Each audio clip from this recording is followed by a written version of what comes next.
আসসালামু আলাইকুম। আশা করি তোমরা সবাই সুস্থ রয়েছো এবং বাড়িতে রয়েছো। আজকে আমাদের এই গুরুত্বপূর্ণ লেকচারটিতে আমরা মূলত আলোচনা করব কোষের লাইসোসোম এর মোস্ট ইম্পর্টেন্ট যেই জিনিসগুলো তোমাকে জানতে হবে, এন্ডোপ্লাজম রেটিকুলাম নিয়ে তোমাকে যা যা জানতে হবে এবং মাইটোকন্ড্রিয়ার উপরে তোমার যেই জিনিসগুলো ভর্তি পরীক্ষা ইভেন হচ্ছে এসএসসি পরীক্ষার এমসিকিউর জন্য পড়তে হবে। আমরা প্লাস্টিক দেখব, লিউকোপ্লাস্ট দেখব, আমরা ক্রোমোপ্লাস্ট দেখব, আমরা ক্লোরোপ্লাস্ট দেখব এবং হচ্ছে আমরা বিভিন্ন টেকনিকগুলো দেখে থাকবো যে এক্স্যাক্টলি কী করে তুমি জিনিসগুলো মনে রাখতে পারো। তো বুঝতেই পারছো আমাদের এই ক্লাসটা অত্যন্ত গুরুত্বপূর্ণ হবে। তো তোমরা যারা আমাদের এখন এই ভিডিওটি দেখছো কাইন্ডলি তোমাদের ফ্রেন্ডের সাথে এই ভিডিওটি এখনই শেয়ার করে দাও, যাতে হচ্ছে তারাও এই ভিডিও থেকে উপকৃত হতে পারে। এবং হচ্ছে আমরা বিভিন্ন পিকচারের মাধ্যমে প্রত্যেকটার কনসেপ্ট ক্লিয়ার করব, যাতে হচ্ছে তোমার সৃজনশীলের ক্ষেত্রে উত্তর করাও তোমার জন্য অনেক সহজ হয়ে যায়। তো চলো শুরু করা যাক। প্রথমে আমরা যেই কোষীয় অঙ্গাণুটা পড়ব সেটা হচ্ছে আমাদের লাইসোসোম। দেখো, লাইসোসোম শব্দটাকে যদি আমরা ভাঙি তাহলে আমরা পাবো একটা লাইসো আর একটা সোমা। লাইসো মানে হচ্ছে, লাইসো শব্দ যদি আমি ভাঙি, লাইসো মানে হচ্ছে ভক্ষণকারী, আর এই সোম যেটা তুমি দেখতে পাচ্ছ, এই সোমা মানে হচ্ছে বস্তু। তার মানে যে অন্যান্য ওয়েস্ট প্রোডাক্ট বা ওয়েস্ট ম্যাটেরিয়ালকে ভক্ষণ করে বা খেয়ে ফেলে সেটা কি বলা হয়, লাইসোসোম। তো এখান থেকে যে লাইনগুলো তোমাকে পড়তে হবে সেটা হচ্ছে কে আবিষ্কার করে, দা দুবে আবিষ্কার করেন, এই জিনিসটা 5 স্টার, এটা তোমাকে পড়তে হবে। লাইসোসোমের ভেতরে তোমার কত ধরনের এনজাইম পাওয়া যায়, সেটা হচ্ছে 40 ধরনের প্রায়, এই জিনিসটা ইম্পর্টেন্ট। আমাদের মনে রাখতে হবে লাইসোসোমের ভেতরে কিন্তু হাইড্রোলাইটিক এনজাইমের আধার বলা হয় এই লাইসোসোমকে। তো এই জিনিসটা অনেক বেশি ইম্পর্টেন্ট যে কোনটাকে হাইড্রোলাইটিক এনজাইমের আধার বলা হয়, সেটা হচ্ছে লাইসোসোম। ওকে, এরপরে নর্মালি তো আমরা জানতাম যে হচ্ছে যে ওয়েস্ট প্রোডাক্ট বা ওয়েস্ট ম্যাটেরিয়ালগুলো রয়েছে এগুলো প্রাণী কোষের জন্য বেশিরভাগ কাজ করে, বাট সম্প্রতি আবিষ্কৃত হয়েছে যে উদ্ভিদ কোষেও এই লাইসোসোম পাওয়া গেছে। সেই উদ্ভিদ কোষের লাইসোসোমের নাম হচ্ছে স্পেরোসোম বা অলিওসোম। এই দুইটা নামে আমাদের উদ্ভিদ কোষে যে আমরা ভক্ষণকারী অঙ্গাণু পাবো বা কোষীয় অঙ্গাণু পাবো তাদেরকে স্পেরোসোম বা অলিওসোম বলা হয়। আমরা একটা জিনিস জেনে রাখবো, সেটা হচ্ছে যে লাইসোসোম কিন্তু হচ্ছে লোহিত রক্তকণিকা বা আরবিসিতে পাওয়া যায় না, এটা পাওয়া যায় হচ্ছে শ্বেত রক্তকণিকায়। তো এই জিনিসটা ভেরি ভেরি ইম্পর্টেন্ট, 5 স্টার বলতে পারো, এই জিনিসটা খাতায় তোমরা লিখে নিতে পারো। এরপর আমরা কাজগুলো দেখব, তবে কাজ দেখার আগে আমরা একটু লাইসোসোমের গঠনটা দেখে আসি যে এক্স্যাক্টলি কোষের ভেতরে লাইসোসোম দেখতে কেমন এবং কোথায় অবস্থান করে। ধরো এটা একটা কোষ, কোষের ভেতরে ছোট ছোট এই অঙ্গাণুগুলো একসাথে অনেকগুলো গুচ্ছবদ্ধভাবে এই লাইসোসোমগুলো থাকে। যারা ইংলিশ ভার্সনে রয়েছে তারা দেখো যে লাইসোসোমের এক্স্যাক্টলি কী কাজ করে, তারা হচ্ছে ডাইজেস্ট ওয়েস্ট যেই প্রোডাক্টগুলো রয়েছে সেই ওয়েস্ট প্রোডাক্টগুলোকে ডাইজেস্ট করে এবং যেগুলো কোষের পুরাতন পার্টস রয়েছে যেগুলো কাজে লাগবে না বর্তমানে সেগুলোকে খেয়ে ফেলে, অথবা ক্ষেত্র বিশেষে সেগুলোকে সঞ্চয় করার কাজও লাইসোসোম করে থাকে। ইভেন লাইসোসোম তো অন্যকে গ্রাস করেই এবং নিজেকেও সে গ্রাস করে থাকে। 2018 সালে আমি লাইসোসোমের উপরে আলাদা একটা ক্লাস নিয়েছিলাম, তো আমি সেই ক্লাসের লিঙ্কটা ভিডিও ডিসক্রিপশনে দিয়ে দিচ্ছি, কাইন্ডলি সেই ভিডিওটা থেকেও তুমি লাইসোসোম সম্বন্ধে ইন ডিটেলসে জানতে পারো। আর এই ভিডিওতে হচ্ছে আমরা মোস্ট ইম্পর্টেন্ট লাইনগুলো তোমাদের দেখিয়ে দিয়েছি যাতে তোমার পক্ষে লাইসোসোম রিলেটেড ইনফরমেশনগুলো রিভিশন দেওয়া অনেক সহজ হয়ে যায়। দেখো, আমরা যেটা বলেছিলাম যে লাইসোসোম অনেকটা এরকম, যদি সেটাকে ম্যাগনিফাই করি, এটা হচ্ছে লাইসোসোমের অ্যানাটমি। এখন ভেতরে যে এই তরল পদার্থগুলো লাইসোসোমে থাকে সেটাকে বলা হয় হাইড্রোলাইটিক এনজাইম। এই হাইড্রোলাইটিক এনজাইম কিন্তু একটা থাকে না, অনেকগুলো মিক্সচার হিসাবে এই ভিতরে থাকে।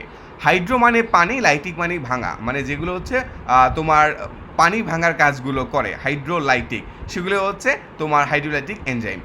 বাইরের দিক দিয়ে যেই তোমার কাভারিংটা থাকে সেটাকে বলা হয় তোমার ট্রান্সপোর্ট প্রোটিনগুলো দ্বারা চারদিকে আবরণ দেওয়া থাকে।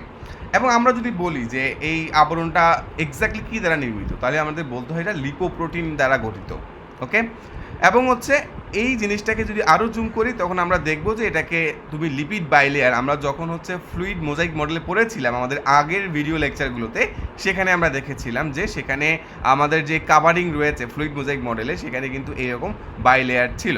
তো আমরা লাইসোসোমের কাভারিংটা দেখার সময় আমরা এখানে বাইলেয়ারটা পাচ্ছি।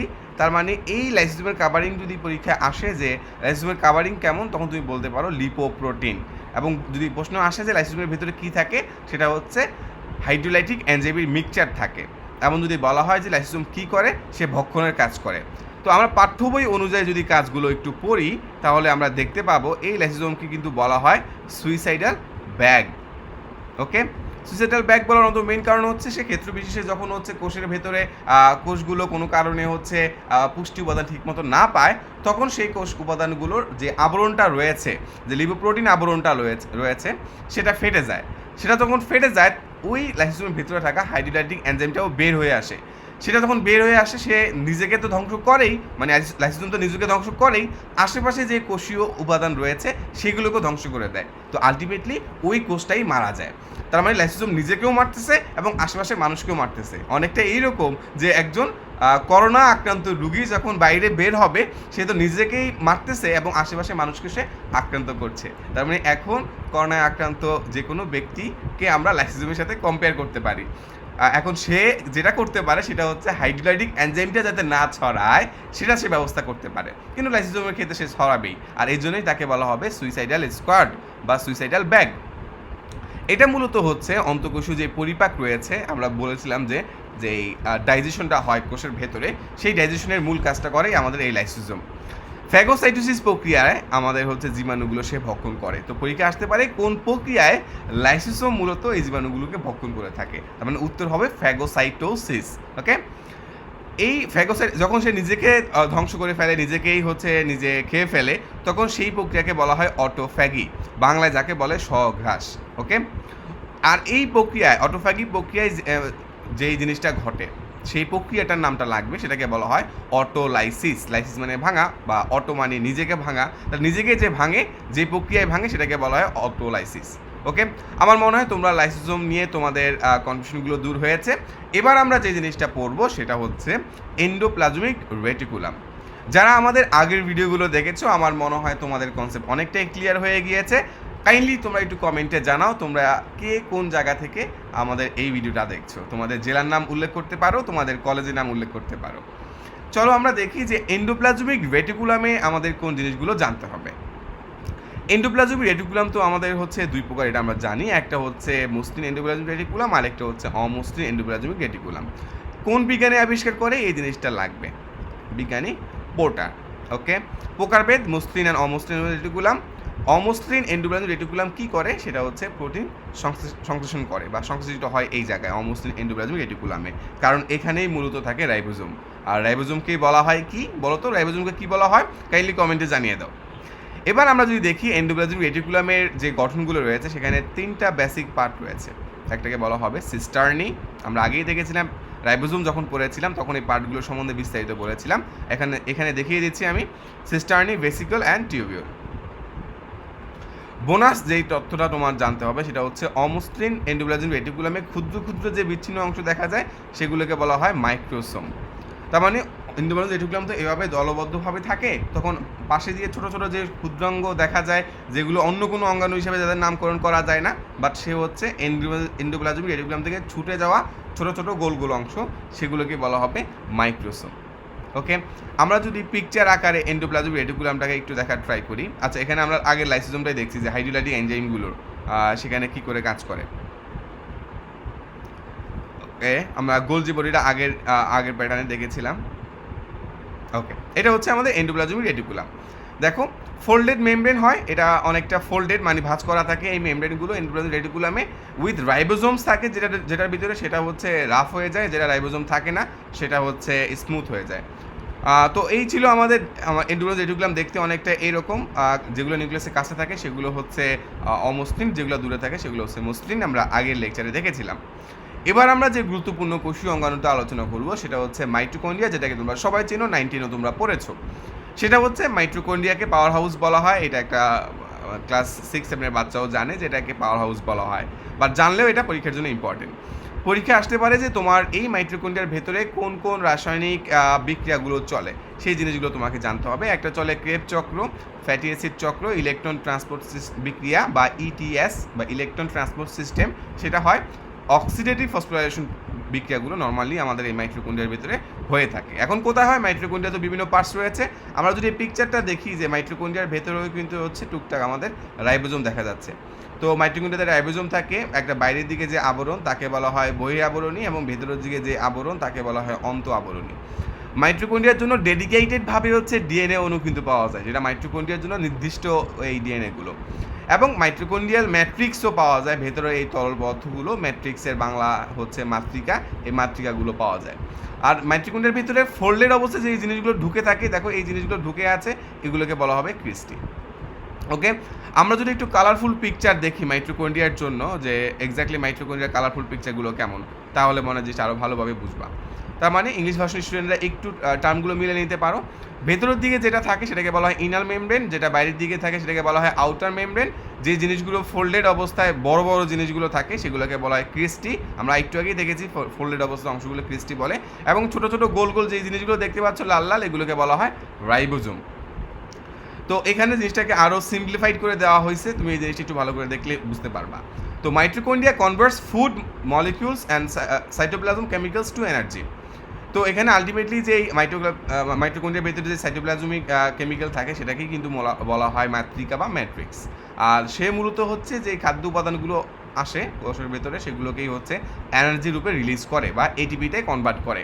আর এটিপিকে কী বলা হয় তোমরা কি জানো? এই যে এটিপি, অ্যাডেনোসিন ট্রাইফসফেটকে বলা হয় বায়োলজিক্যাল কয়েন, যেটা উৎপন্ন হচ্ছে আমাদের এই বিভিন্ন প্রকার রাসায়নিক প্রক্রিয়ায় উৎপন্ন হয় এটিপিগুলো। তার মানে আমরা মাইটোকন্ড্রিয়া সম্বন্ধে টুকটাক ইনফরমেশনগুলো দেখে নিলাম, যেগুলো মোস্ট ইম্পর্টেন্ট।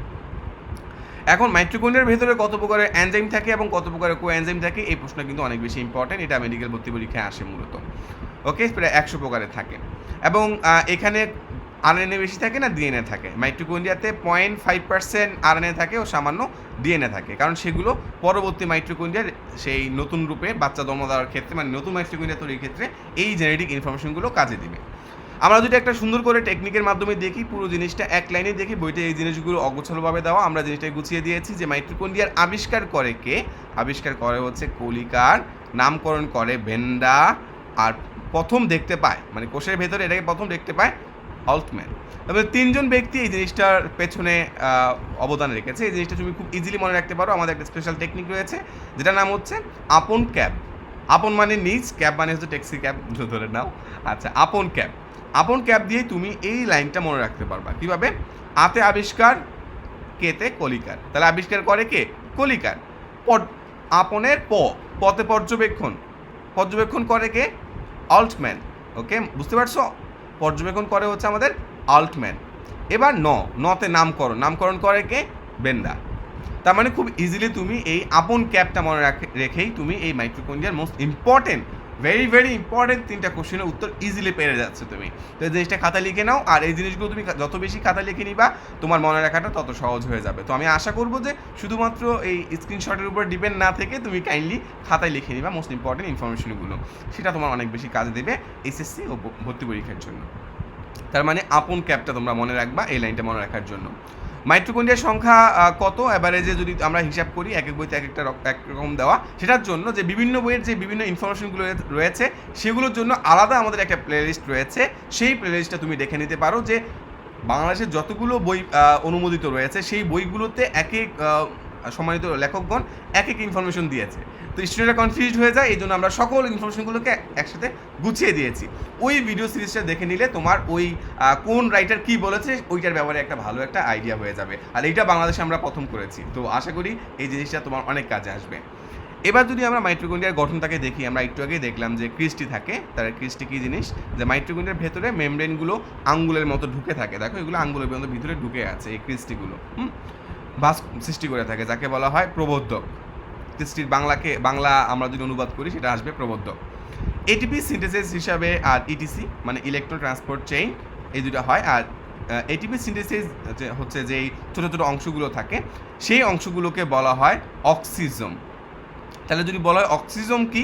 অক্সিজম হচ্ছে তোমার এই জায়গাটা এটিপি সিনথেসিস করার জন্য যেই গোল গোল বিদ্যমান বস্তু থাকে সেগুলোকে বলা হয় অক্সিজম। ভেরি ভেরি ইম্পর্টেন্ট হচ্ছে মাইটোকন্ড্রিয়ার কাজ। মাইটোকন্ড্রিয়া কী করে আমরা দেখতে পাচ্ছি এখানেই যেই চক্রগুলো রয়েছে, এই চক্রগুলো যে কাজগুলো করে মাইটোকন্ড্রিয়া মূলত সে কাজেই করে।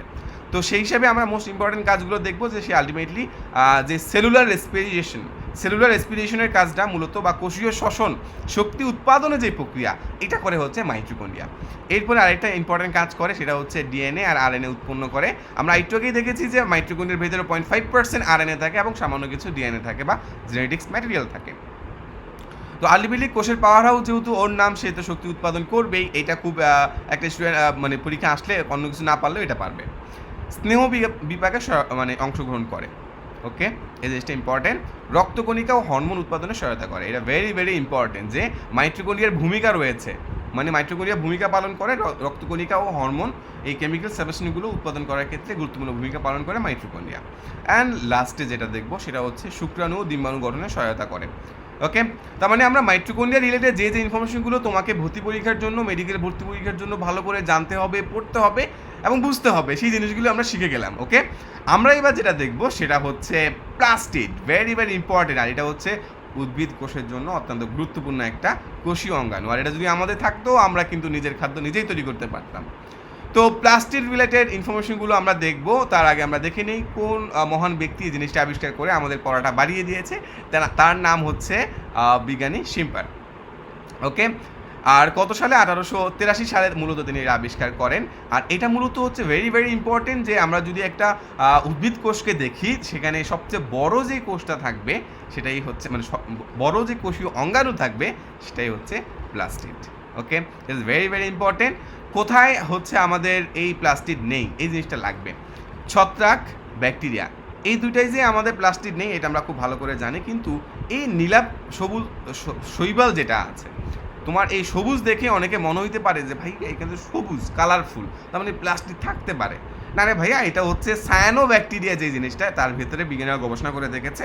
উইকিপিডিয়াতে তুমি যদি সায়ানো ব্যাকটেরিয়া লিখে সার্চ দাও, সেখানে পেয়ে যাবা যে এখানে কেন প্লাস্টিক নেই, ইয়া বড় একটা আর্টিকেল। ওকে, সময় পেলে তুমি সেই জিনিসটা পড়ে রাখতে পারো। তার মানে এই তিনটা জায়গায় আমাদের ভেরি ভেরি ইম্পর্টেন্ট যে এখানে আমাদের কোনো প্লাস্টিক নেই।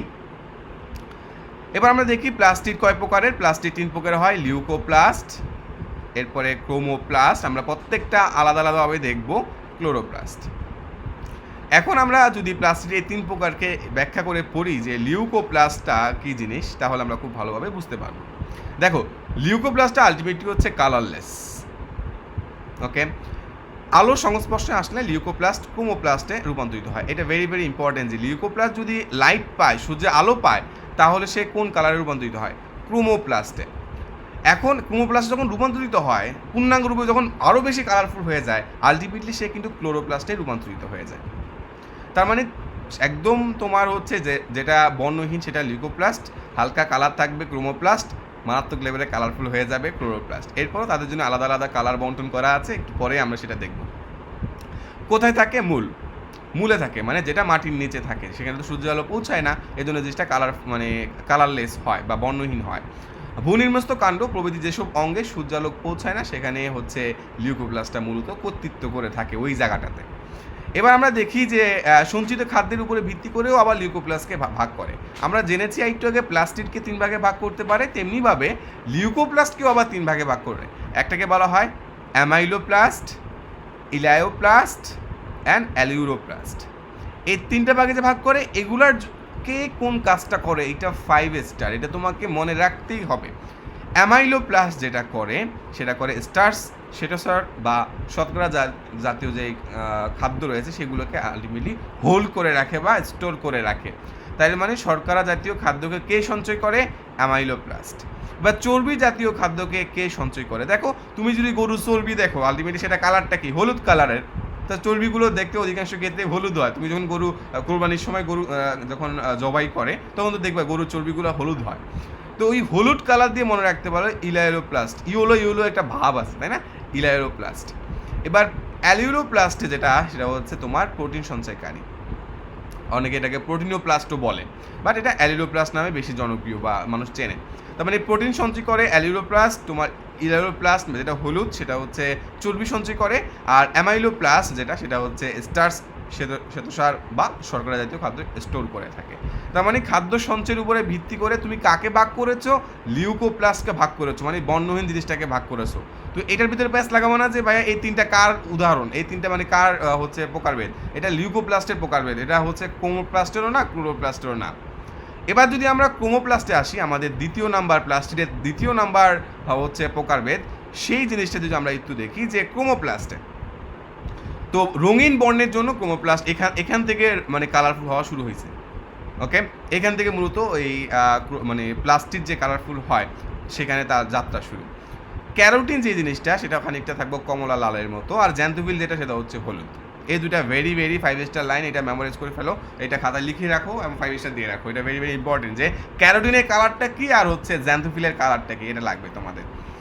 উদ্ভিদের যেসব অঙ্গ বর্ণময় সেখানে ক্রোমোপ্লাস্ট থাকে, যেমন ফুলের পাপড়ি। তার মানে পরীক্ষা যদি আসে যে ফুলের পাপড়িতে কোন প্লাস্টিক থাকে, তখন তুমি বলতে পারবা যে ক্রোমোপ্লাস্ট।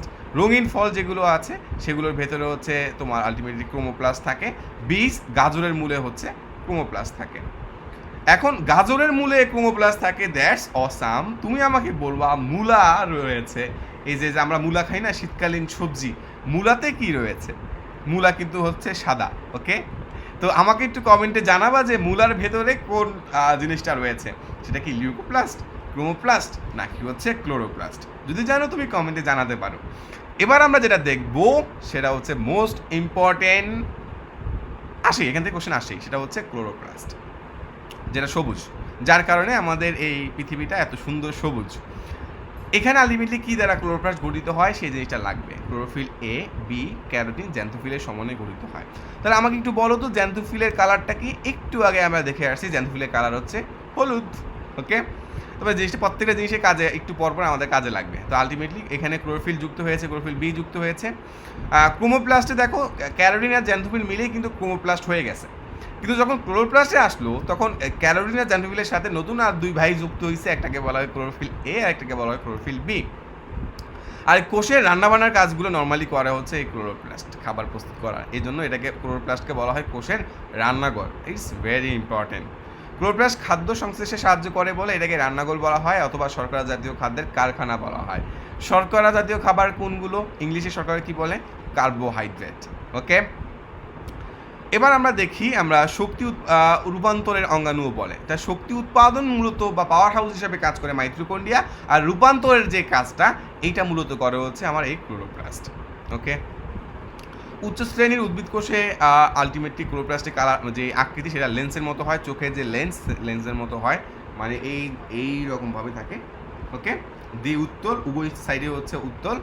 উচ্চ শ্রেণীর উদ্ভিদ কোষে সংখ্যাগুলো লাগবে, সংখ্যা হচ্ছে 10 থেকে 40টি। এটা হচ্ছে প্রতিটা কোষের ভেতরে থাকে, ইন্ডিভিজুয়াল কোষে, মানে কোষ তো ট্রিলিয়ন কোষ, তো তার ভেতরে প্রতিটার ভেতরে 10 থেকে 40টা করে হচ্ছে তোমার এই ক্লোরোপ্লাস্ট থাকে। এবার আমরা দেখি যে ক্লোরোপ্লাস্টের ভেতরে কোন কোন অঙ্গাণুগুলো মূল অঙ্গাণু হিসেবে কাজ করে। একটা হচ্ছে স্ট্রোমা। আমরা যদি ক্লোরোপ্লাস্টের এই অংশগুলো দেখি, যে এই তোমার সাবস্টেন্সগুলো দেখতে পাচ্ছ আমি যেগুলো এখন হাইলাইট করছি, এগুলোকে বলা হয় স্ট্রোমা, এবং একটু বড় আকারে সেটাকে বলা হয় স্টার্চ দানা।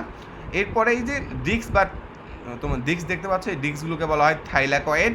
আমার আরেকটা ভিডিও আছে যে কোষের ভেতরে যদি হচ্ছে কোনো আমি ঢুকতে পারি, তাহলে যদি আমি কোষের তো ছোটো হয়ে যাব, কোষের প্রত্যেক জিনিস অনেক বড় বড়, মানে পুরো 3D ভিউতে যদি ঢুকতে পারি, তাহলে আমাদের মনে হয় যে কোষ রিলেটেড আইডিয়াটা আরও ভালোভাবে ক্লিয়ার হবে।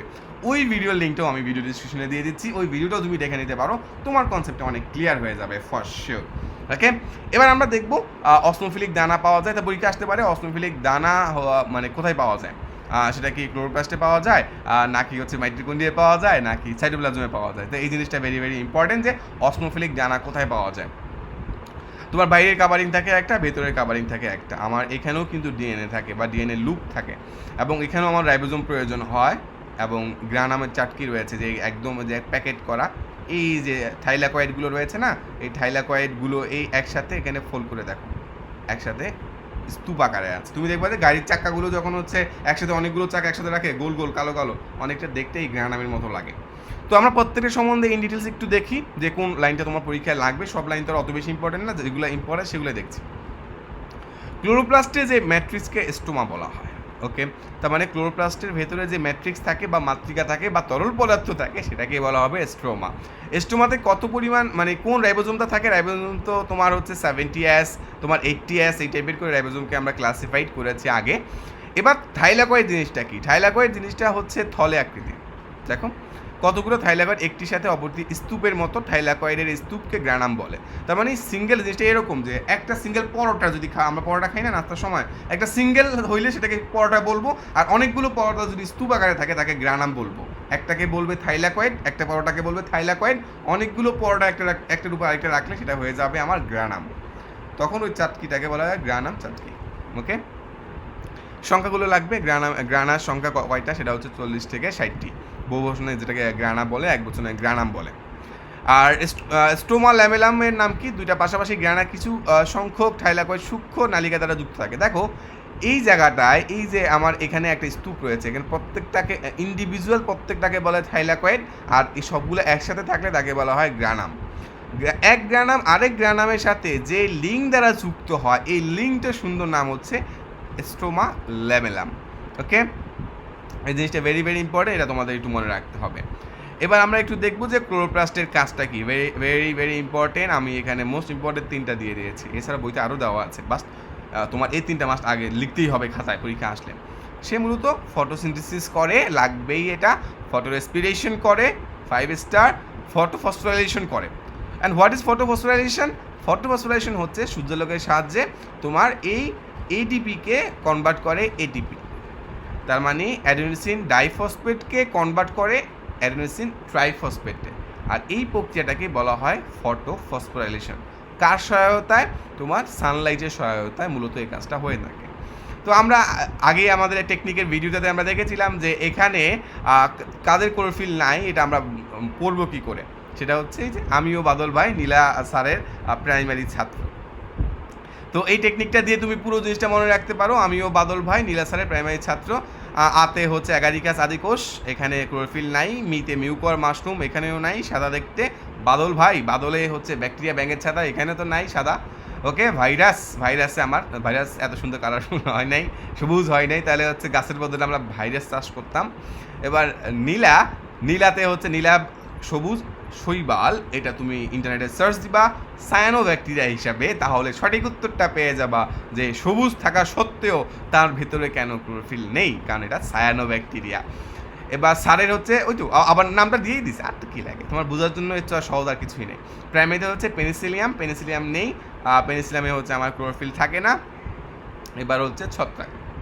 ওকে, মূলত এই জিনিসগুলোই হচ্ছে আমাদের আজকের এই ভিডিওতে হচ্ছে আমরা মূলত ইন ডিটেলসে আলোচনা করেছি। আশা করি হচ্ছে তোমার এর মধ্যে যদি কোনো কোশ্চেন থাকে তাহলে তোমরা কমেন্ট করে জানাবা, এবং আমাদের যে ফেসবুক গ্রুপ রয়েছে গ্রুপেও তুমি তোমাদের কোশ্চেনগুলো করতে পারো। তো সেখানেও ইনশাল্লাহ আমি উত্তর দেওয়ার ট্রাই করবো। এর মধ্যে যদি কোনো টার্মে তোমার বুঝতে কষ্ট হয় তাহলে সেটা কমেন্ট করে জানাবা, আমি ইনশাল্লাহ সময় নিয়ে তোমার প্রশ্নের উত্তর দিব। আমাদের এই ভিডিওগুলো যদি তোমাদের ভালো লাগে, তোমাদের পড়াশোনাটাকে একটু যদি সহজ করে দেয়, তাহলে please share our videos with your friends, যাতে হচ্ছে তারাও বেনিফিটেড হতে পারে। আর তোমাদের যদি কোনো ইনকোয়ারিজ থাকে, তোমাদের যদি কোনো কোশ্চেন থাকে, তাহলে সেটা আমাদের কমেন্টে জানাতে পারো। তো দেখা হবে নেক্সট ভিডিওতে, তখন মধ্যে সবাই ভালো থেকো। আসসালামু আলাইকুম।